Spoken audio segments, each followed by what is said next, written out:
ভারতের দুটি জনপ্রিয় মশলার কোম্পানি নিষিদ্ধ হয়ে গেল হংকং ও সিঙ্গাপুরের বাজারে। এভারেস্ট ও এমডিএচ এর বেশ কিছু মশলা একেবারে নিষিদ্ধ হয়ে গেল হংকং এবং সিঙ্গাপুরে। ভারত সরকার এই বিষয়টি নিয়ে ইতিমধ্যে পর্যবেক্ষণ করা শুরু করে দিয়েছে। তবে বাংলাদেশের বাজারেও কিন্তু এই এভারেস্ট এবং এমডিএচ এর বেশ কিছু মশলা বেশ জনপ্রিয়। বাংলাদেশের বাজারে এই দুটি কোম্পানির বেশ কিছু মশলা বেশ বিক্রিও হয়।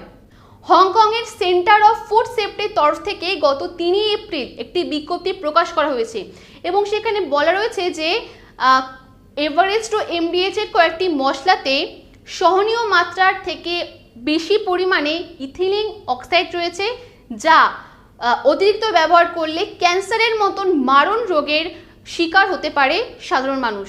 এছাড়াও সেই বিজ্ঞপ্তি প্রকাশ করতেই রাতারাতি সেই হংকংয়ের বাজার